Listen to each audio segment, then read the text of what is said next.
Hey,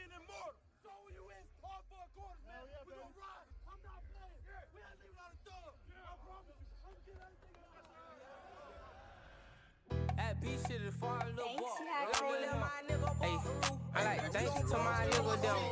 We gon' play with them pistols here. We smoking dank in my liver, yeah. We get shit wet on river, yeah. We get shit wet like the river, yeah. I wet shit like Austin Rivers, yeah. Hey, check me out. On my side is getting wicked, nigga sliding. Mama told that boy to shake the city, so he ride. On that Mac, it be a titty, show no pity when we diving. Roll your brother in the gang before he hitting, why you hiding? OG now be dropping bags, no I don't, bitch, why you lying? MN's closet popping tags, spent 5 racks on my designer. Put 15 up on your ass, but that's your ass. What's up, everyone? Welcome back to the Sideline Surge. Today we got some exciting college football stuff because the CFP poll is finally out. So now we're going to be moving away from the AP rankings and into the CFP rankings because those are really the ones that matter. Um, but before we get into that, we do have to look at the games that happened. I think the most important games. Obviously, we had, a bunch of the usual top 25 contenders winning, like we expected them to. However, we did see the top ACC teams struggle because UM is no longer the top ACC team. It is Louisville and UVA, and both of them lost their games. UVA losing to Wake Forest at home, and Louisville losing to California at home as well. For UVA, from what I saw, really just from stats, it was just too many turnovers. And then for Louisville, like you can't really. It's just a heartbreaking loss in overtime, and Cal had better passing. But as we go into the CFP poll, in the CFP poll, there are no ACC teams in the top 10. What does this tell you about where the ACC is right now in college football?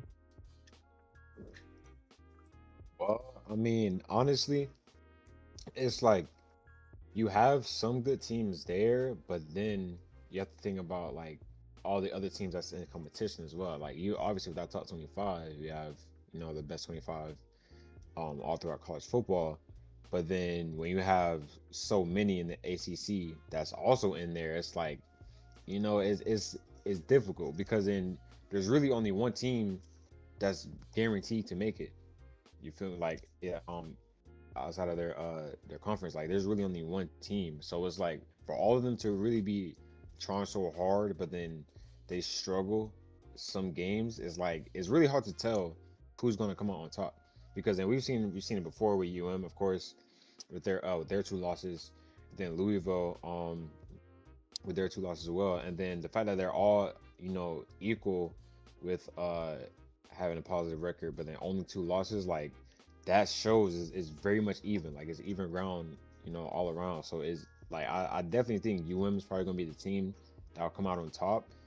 But then we really won't know because Louisville and UVA, their schedules aren't really, like I wouldn't say that insane to be honest. Like UM definitely has some heavy hitters left.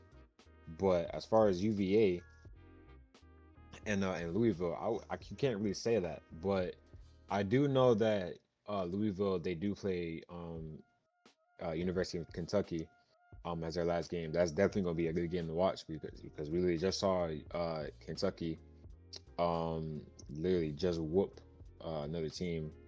So it's like, it's really difficult, bro. Like I'm not too sure because there's so much stuff going on even outside the ACC, but just ACC alone, there's probably maybe 3 or 4 good teams, and we haven't seen that like a lot in the past like maybe 2 seasons. We'll always see like the probably the most dominant 2 or 3, but when it comes down to like 4, that's like you can't really say anything else about that.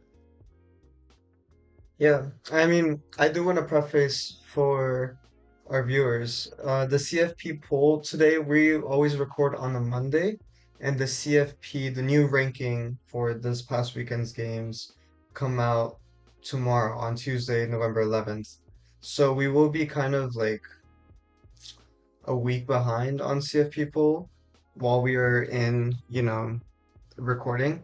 However, at this point, it doesn't really matter to look at AP rankings because the CFP is really the one that matters at this point. It's the committee that's going to be really deciding who gets into the playoffs or not. Besides that, we can look at the current CFP, which places, the top three teams that I think, nobody has any doubt that are locks. OSU, Indiana University, and Texas A&M. All three teams, unless, there's some miracle, like some disaster where everything just falls apart for them, they are locks. I think 100% there is no question about them. The question is, however, for all the other teams, who is going to make it? Now, we have teams like Alabama, Georgia, Ole Miss. They're not done yet. They still gotta play their hearts out these final three-ish weeks. So, out of all these teams, who do you think will not make it? Mm, mm, mm, mm. I, I, that's I don't really know because obviously with those top three, like I unless like Indiana just loses to a horrible team, they and then same thing with Ohio State. Then let's say like Texas A&M, they have a very close game, then they lose in overtime or something. With those those positions will not move. They will always stay there. But then the lower teams, like with Bama, Georgia, you even say Ole Miss, those three are unpredictable because they will have probably great games, and then it always comes down to like those one or two where they play horrible, and then they end up not making playoffs because of it. And definitely last year, everybody agreed that Alabama was not supposed to make playoffs at all. Like they were should not have been there.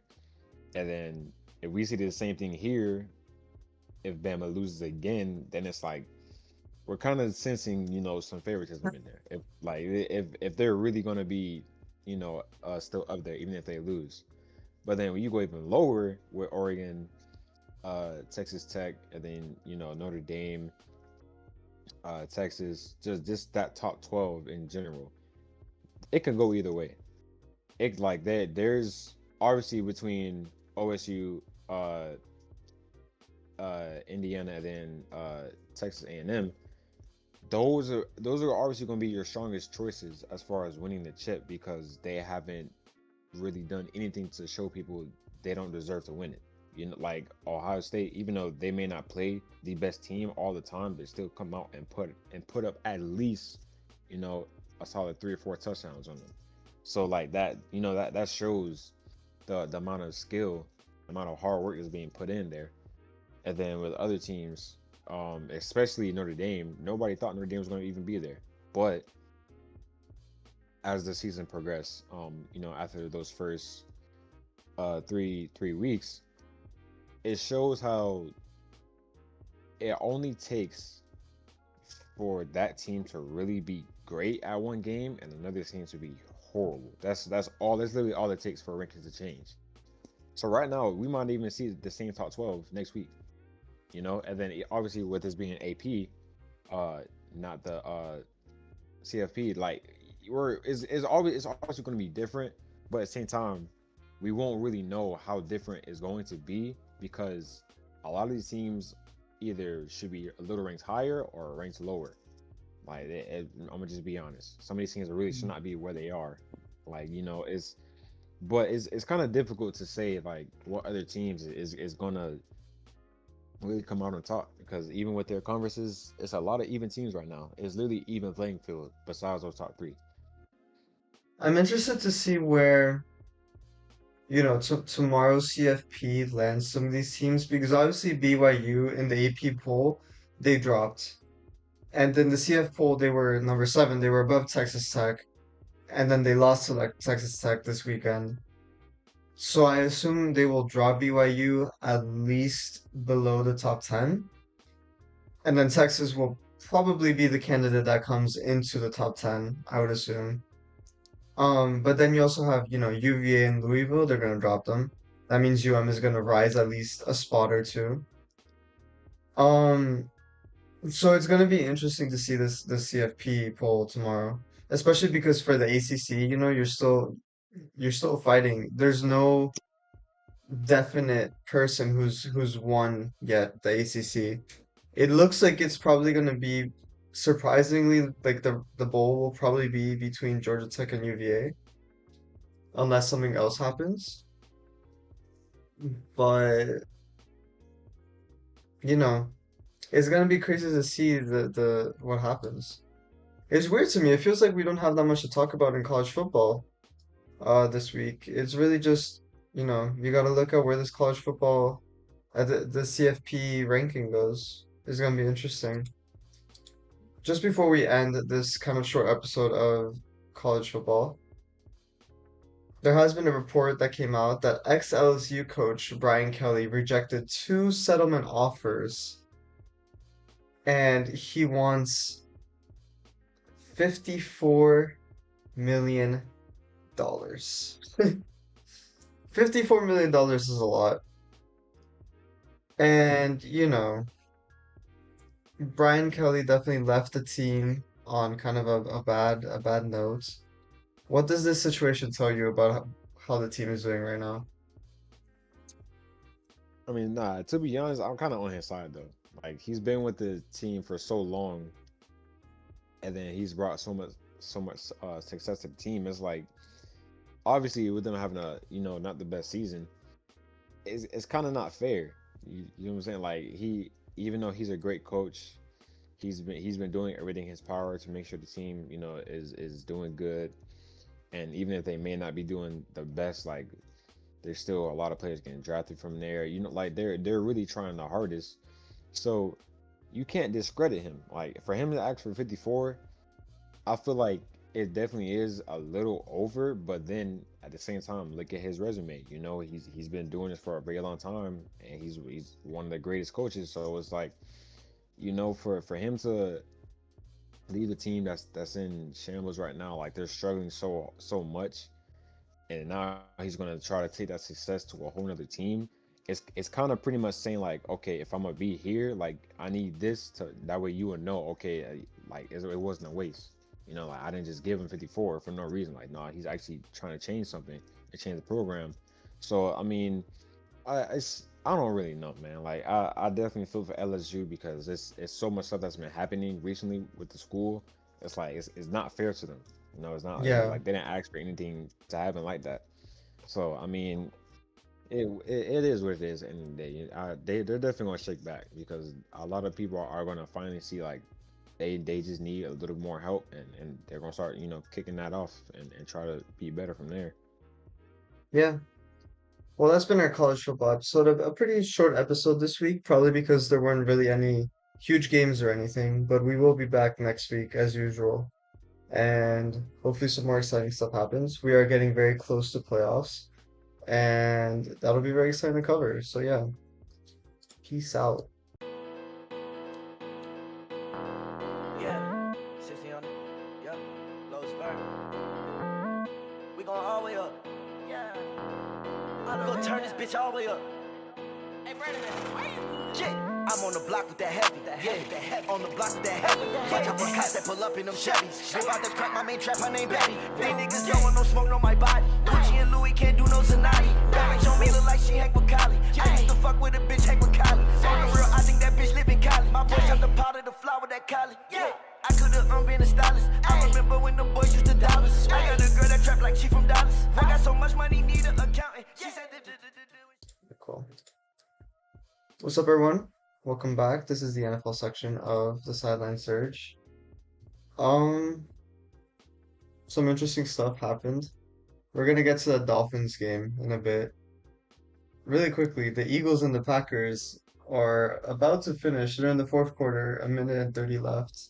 The Eagles are up by three, a very low scoring game, 10-7. We're gonna talk about it later once the results come in, but both of these teams, I think, need these wins right now, and we're gonna talk about why in a bit, because they are trailing behind the NFC leaders right now. But anyways, let's get into it real quick. First off, the New York Giants we have to talk about the New York Giants. They were winning 20-10, and then the Bears put up two touchdowns on their heads. And credit to the Bears, they put up a pretty good comeback. Um, but then the huge news of the weekend was that the Giants have fired Brian Dable. Goodbye, Brian Dable, I guess. Um, I don't even know what to say. Like, what do you want to say about it?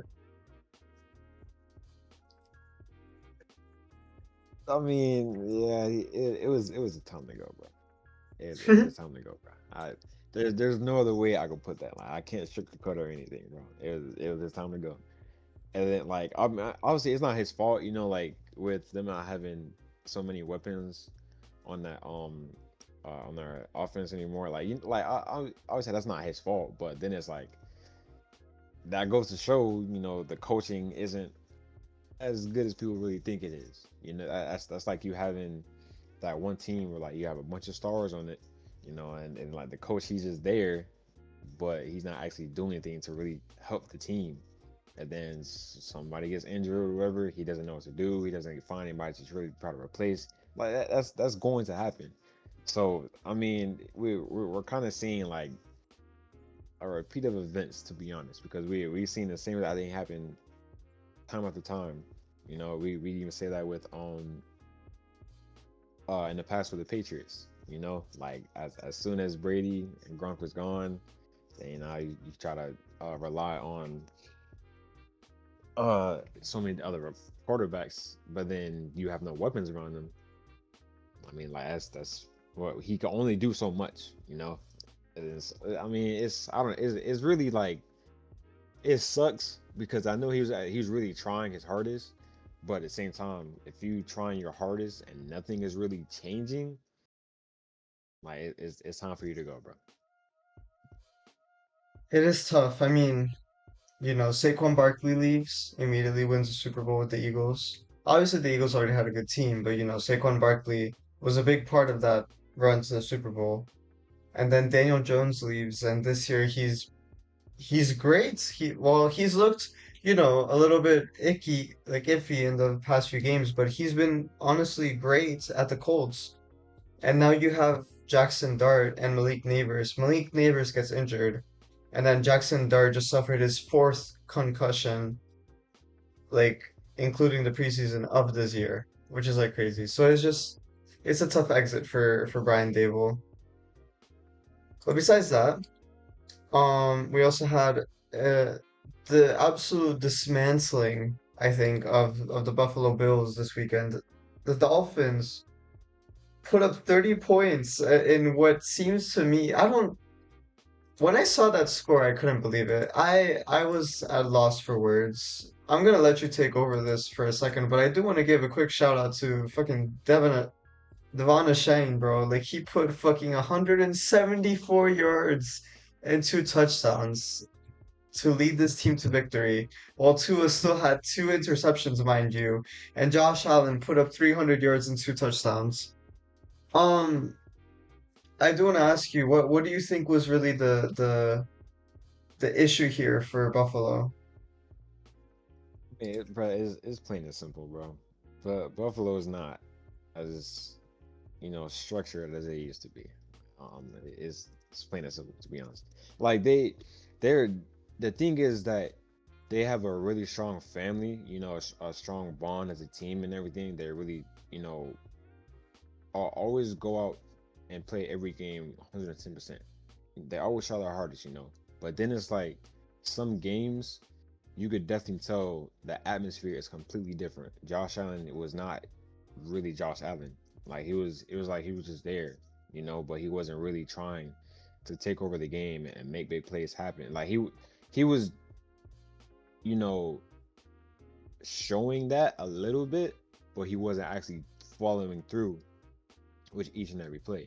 And that's the problem because like first off, you're the star quarterback. We all depend on you no matter what because the ball starts in your hands as soon as the ball is hiked. Like it's literally right there. You have the ball. You decide what happens. So for him to not really have the best game, that makes the whole team not have, the best game as well. Because we see the same thing with James Cook. James Cook, arguably a top five running back right now, balling out every single game. He's literally making sure that they can Yeah, do well. But then you don't have him playing his I'm hardest in the middle either, of recording. or Give me a not sec. hardest, not playing the best either. The whole team is going to fall down. Like that is guaranteed to not be successful because now you're not targeting Keon Coleman as much. Josh Allen is not producing as a QB. James Cook cannot even really get up the field. All that is going to fall down. And then on the defensive side, you're already struggling so much. Even though the Dolphins don't really have any major targets that's what's really insane because when you think of that, you think of all the teams to where there's literally just only the QB and the receiver, and then you have little fillers here and there. Bengals, Jamar Yeah. Chase, Joe Burrow, and then the fact that they're still going out and dominating against teams like that says a lot. How only two people or really even three can change the game so quickly. It's really hard to tell because now Bills are going to lose this game, but then like next game they're probably going to come out and score 40 on whoever. It's really hard to tell because there's certain teams that are like, they have the potential to really be good and beat They take the whoever they come Buccaneers across, next week. They take the but Buccaneers next week. it's really like you would think they're going to do good every single time, but then they're so unpredictable. It's like, bro, I don't even know what to really think of you because it's either you going to score 30 this game or you're probably not even going to score 14 the next game. They can't have that, especially this late in the season. They definitely cannot have that because they keep this an ongoing thing. It's pretty much wraps for them. Like they're the best Yeah. team, in their division. Like it wouldn't make sense for you to not be in the playoffs. My main concern, honestly, for this game from the Buffalo Bills is the fact that it seems that the Bills defense just couldn't perform. I mean, they allowed two rushing touchdowns and a lot of rushing yards from Machine.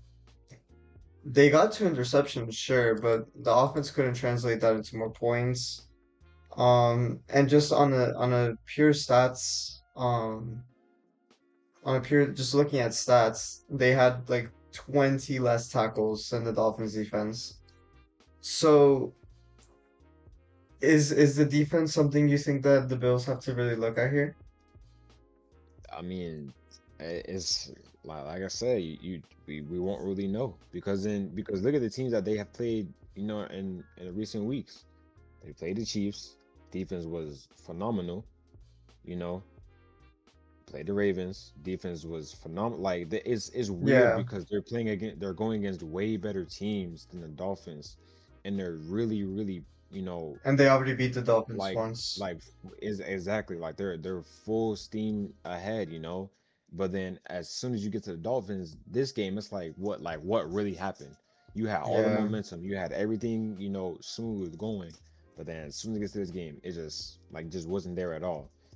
So I really don't know because then now it's like you're questioning it because is it the Dolphins, like they really made some good moves and now they're really locking in as a team, or did the Bills just literally not play good at all?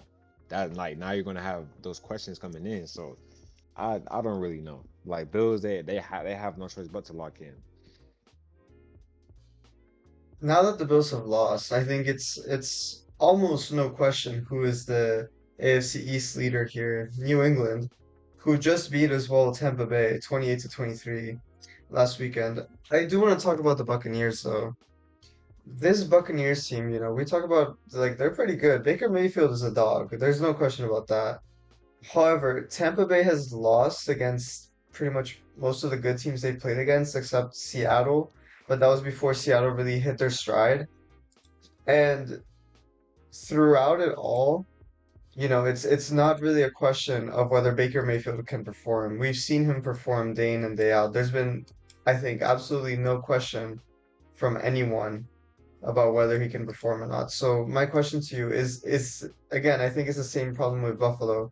Is it the defense here that's the problem?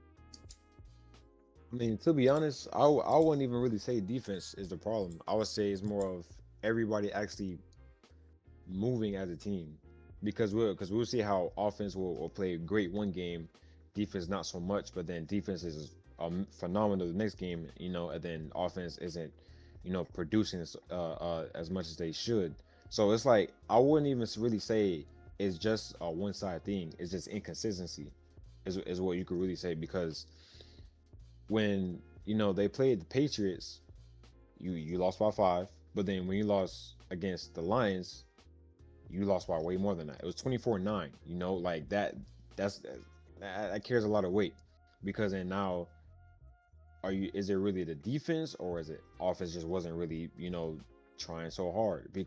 Like, you have so many factors that go into each team, each game, each week, each player. Like, you have so many different things that go into each other. So it's like you're already going to have questions coming and going. But then when it comes to questions like, okay, did Baker Mayfield maybe not, you know, get as many good targets, or was it defense just wasn't stopping the run, or were they not Yeah. stopping Drake May with the like? There's so many different things. So it's like with the past game, I don't really know, because that was a great game, actually. That was a very, very good game, Three but touchdowns, three passing touchdowns. Like, it, there's like no question it's about it. yeah, it's like it's difficult to say, because you see him, you know, performing great. Everybody's saying he's going to be probably MVP. He's right. He's literally number one in MVP voting right now. Like he's there. So I'm like, for him to really be doing so well, you can't really say the Pats like they're not a good team, or you can't say the Bucks like they're not a good team because they lost against other good teams. Like, you can't say that. Is even playing field, because you're going to have a winner and a loser at the end of the day. Like, as it's going to be like that. So no matter what, I think the Bucks are definitely still going to be a problem for people, because 3 losses against 3 other good teams, like that's normal. That's going to happen. Yeah, well, it's time to move into headlines. Joe Burrow. Speaking of Joe Burrow, you mentioned the Bengals. He's eyeing a return for maybe the Thanksgiving game against the Baltimore Ravens. It's still not official. He is back in practice in a limited capacity. However, my question for you is, should Cincinnati rush with his recovery, like get him back as soon as possible, or should they be careful with his return? We know how crucial he is for the Bengals. Mm, it's definitely smart for them to not rush it, but at the same time, like, it's crunch time. Like, it's coming down to the last few weeks. You're on a 2-game losing streak, so it's like they're obviously they're going to want him to get back as fast as possible. But then you get him back, games are going wrong, and he's out versus seat. Like, you don't want that. So it's really tricky with teams that don't have the best record, because you're already guaranteed to not make playoffs. Like, yeah, that's pretty much final. So if it was, vice versa, where the team was doing great, they, like, even without Burrow, they were winning games, they're really doing everything, then I wouldn't say rush it. But when you're 3-6, it's like you kind of want him to rush back as fast as possible, because you want to start winning games. But I'm not too sure, because they just opened up the 21-day window. I don't think it would be that big of a deal if he was to come back you know um a little early. It's just that they will have to make sure that O line is doing everything they can to protect them. Like that's really all it is. As long as he's in the pocket, feeding Jamar Chase, feeding you know his weapons around him. It's like, that could be good, but if you get injured at the end of the day, or defense still isn't performing, like, you pretty much rusting back for nothing. Like, you literally open that 21-day window, try to get him all his recovery and everything, just for y'all to still not make playoffs. So Yeah. it's tricky, because with them being 3-6, but they had a different record. We could definitely see how it will be more in their favor.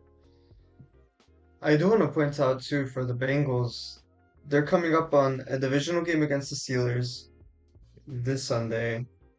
They have a Patriots game, which, that's going to be a hard game regardless. And then they have the Ravens game on Thanksgiving, which is the one that Bear wants to return to. Now, notably, the Bengals are 2-0 right now for divisional games. So they have that above all the other teams. So even if they lose this Pittsburgh game, if he comes back for the Ravens game and wins, that could give them really the push that they need for, you know, for that wild card at least. Because who knows if they're going to get to the Steelers. The Steelers are always, we don't talk about the Steelers, but they really need that push right now. But anyways, moving on. We're not going to talk about much because there's not really much to talk about. Marshawn Nealand sadly died, passed away this last weekend from suicide. The Cowboys will wear decals and shirts to commemorate Marshawn Nealand. I want to look at these shirts just to see what they look like. I don't know if they've released them yet. They have not. But yeah, it is pretty sad, and we just want to send our wishes to his family and that he rests in peace. And then the other piece of news from this past weekend as well, the Jets have lost Garrett Wilson to a right knee sprain, and he will miss 3 to 4 weeks. The Jets are already doing like pretty bad. Uh, and they've already traded Sauce Gardner to who did they trade him Colts. to? The who? The Colts. Colts? So it's not great for the Jets right now. Is this kind of the point where you kind of just say, pack it up next season? I think a lot of teams can probably say that right now, to be honest, bro. Like right, like right. I mean, obviously, right now you're still gonna have some teams that like they may not have the best record. They're still gonna be in playoffs, but that's only because there's a whole bunch of other teams that's still playing horrible. Like Yeah, right now, we even say in AFC, there's really only guaranteed. I want to say 5 teams that will actually be in playoffs. Five, like maybe 5 or 6. You know, that's going to be in playoffs. But then when you see NFC, it's like you only have around 4 because even with NFC North, obviously, Detroit has a better record than Packers. Even with that, it's like you have so many teams that's even, so many teams that have the same exact records. They're all, you know, around that same win and loss range. So it's like, mm, you can't really say anything other than those guaranteed teams. That's for sure going to be there. You know, we could say this. You say that about Seahawks, of course. Say that about the Rams, the Bucks, the Broncos, Chargers, Colts, of course, and then New England. Like other than those teams, you can't really like. There's so many teams that have a 3-7, a 2-7, a three and yeah. six, like 4-5. All these teams are literally in the same range. So I definitely think it's going to be the same thing as last year. Like we're for sure going to see those teams perform well in playoffs, but then they're going against another horrible team. I think, So like yeah. I don't know. Our playoffs is going to be weird this year because there's so many like horrible teams, to be honest. I think the teams you can definitely count out already, and this is good because goes into the standings that I wanted to look at. The teams that we can definitely just count out already. Probably the Dolphins, unless they somehow turn it around. The Jets, the Browns, the Titans, the Raiders, the Giants, and the Saints. Maybe even the Cardinals. They'd have to win out the rest of their season, which, is highly unlikely. But however, we do have to look at the top teams right now. Right now in the AFC, it is between the Patriots, the Colts, and the Broncos. And then in the NFC, surprisingly, it is between the two NFC West teams, the Seattle Seahawks and the Rams. Now, first, let's look at the AFC. We've talked about these 3 teams a lot. We've seen Daniel Jones struggle a little bit the last few weeks, but it seems like they're still holding on pretty well. Now that we're basically past the halfway point, we're getting closer and closer to the playoffs. Which one of these three teams do you think gets the first seed? I honestly think it would probably be. Hmm. I think right now it's really hard to say because obviously they have same records, all 8-2. But then when you look at the home and away, their home and away records, it's like uh in New England, haven't lost away yet, but then they struggled at home.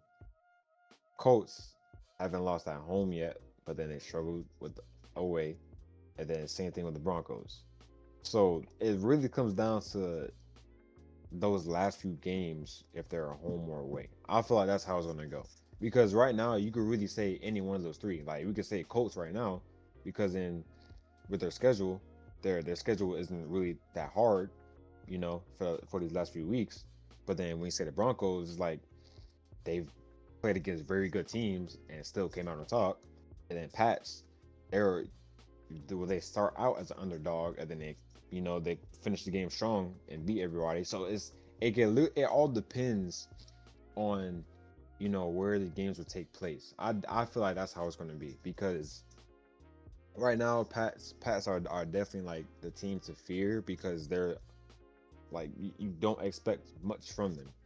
Like that's just how it is.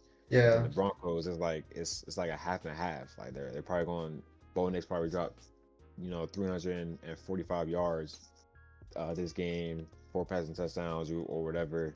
And then Daniel Jones, he may have like 400 yards. Like you don't really know. So it's hard to tell. But I think it'll come down to the Colts and Pats. To be honest, I I think they're agree gonna with go there.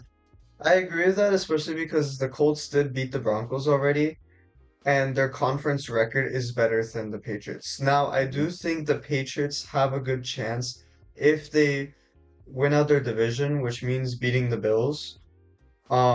They get a really good chance, at least of just looking strong, even if they get the second seed.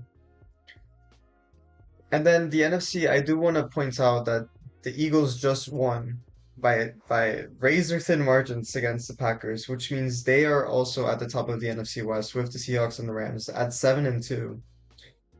Out of these three teams, the NFC West, like the fact that there's two teams from the same division, it's kind of like a Detroit, Minnesota situation, like from last year. Who do you think out of these three teams gets the first seed?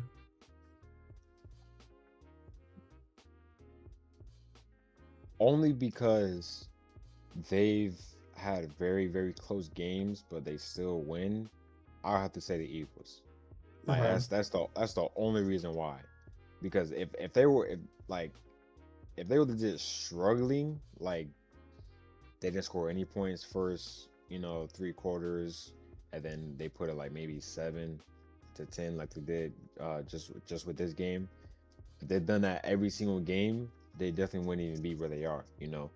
But it plays out in their favor because they may not have the best game, but they're still playing it to where the other team they're not having the best game either.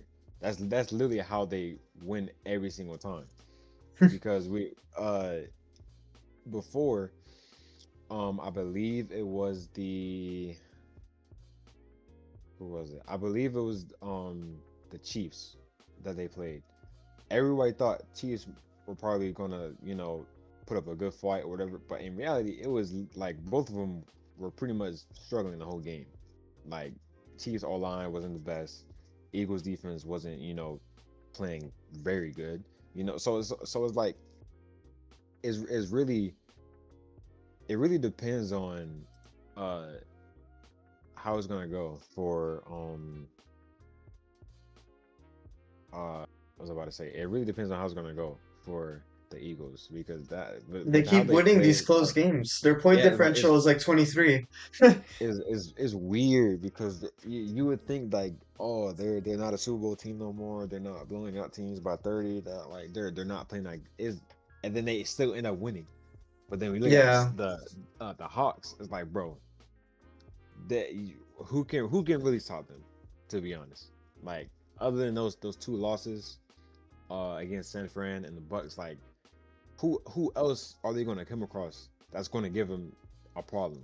You know, Bucks just lost, so it's like, mm, yeah, they only lost by 3 when they played the Bucks, yeah. but that just goes to show how good those teams are. You know, like that, like they're just good overall. So I don't really know. I could for sure say for AFC, like that's without a doubt going to be Colts or Pats, Yeah. 100%. But then when it comes to those three and NFC is like, bro, I don't really know. It says because there's teams that's creeping up behind them too. So I don't know. I honestly like if I had to put my money on a team, I would put on the Rams just because they have consistency. They have like that consistency and solidness where they're not amazing, but they are solid week after week. And that's the kind of team that you want to put your money on. Now, obviously the Seahawks and the Rams are gonna have two games against each other still. So I think whichever like if one of the teams wins out on sweeps that division, they'll probably beat the Eagles just fine. Like they'll be above the Eagles. Even though the Rams already lost against the Eagles, they'll be above the Eagles. I don't think the Seahawks play the Eagles. So it'll really come down to that. The Eagles, you know, I could see them, realistically being like at the top. However, I do think that they are inconsistent this season, and that's why I mean, you've seen it. They've been winning games by very thin margins. And I think at the end, like when we get to the end of the season, that's what's gonna make the difference. Now, for the Seahawks, they are very strong, but I don't want to jump to conclusions yet because I am a doubtful fan, at the end of the day.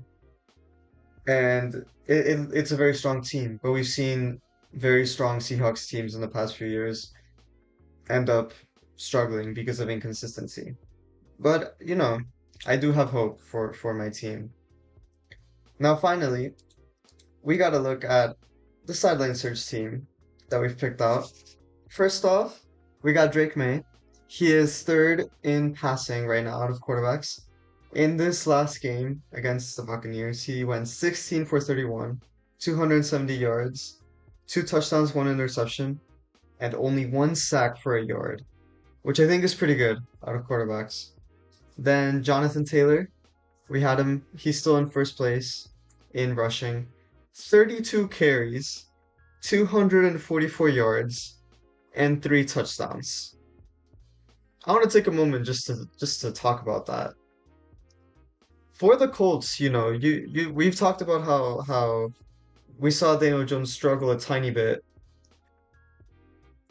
I think, when you look at a team that you think might go to the Super Bowl, you look at everything. You look at their passing, their running, their defense. Is this another factor for the Colts, do you think, that will take them very far in the playoffs? Mm, mm, mm, mm, mm. I think it does only because right now you don't see a lot of other teams have that same amount of consistency from all their star players. You know, like you have some teams where the QB may be, dominant in that game, but the running backs and then receivers not so much. But then another game, running backs and receivers are very dominant, and and QB is not doing too much. And the reason I'm saying that is because the same thing happens with the Lions right now. Lions they're winning, but when you have Goff, he may have that one or two games where he's not putting up 100 and something yards, 200, 300 something yards, but then you have J-Mo on the other end, two touchdowns, Gibbs, two touchdowns, Amon Yeah, Raw, a touchdown part. Like it's they're not going to have like, you know, the most consistency from all their star players. But then when you look at the Colts, when you see consistency all around, that's what you want to fear, because then like, okay, he been consistent for 6 games now, 200 yards, you know, on like maybe 20, 30 carries, and he's been balling, he's been doing everything. You don't want to play somebody like that, because now you're going to be like, okay, this is what he's going to do. This is how he's going to play. They've been consistent. If we don't stop him here, then if we meet him in the playoffs, it's going to be even worse. You know, like with that's what you don't want against a team like that. Yeah. So it's like I definitely think Colts are a good amount of people's favorites to really like come out on top. But then again, when you have other teams like the Pats and Broncos, like it's really hard. It's hard to tell. It really is. So I think the teams that have like even if they may not win a crazy amount of games, I think when they have consistency from all of their star players, that's what you want the most, because then in those high stake games you can really depend on them. Yeah. Then our second running back didn't do as well. Jonathan Cook. He is still second in the league in rushing, but he only had 13 carries for 53 yards. Not really what you want to see. JSN continues to be the top wide receiver in the league. 5 out of 6 targets, 93 yards, 1 touchdown. Not the most impressive, but it got the job done against, in a very amazing win against the Commanders, 44-22. And then finally we had Emeka Egbuka, my bad. He is right now ninth in the league, slowly climbing. He had 6 receptions out of 13 carries, so not a lot of receptions, considering the targets that he had. However, he did still get 115 yards and 1 touchdown, which is, super great, especially for a Bucks team that's still fighting, still trying to get up. So yeah. So anyways, I think that's good for this episode. Hope you guys enjoyed, and we will be back next week. So yeah, peace.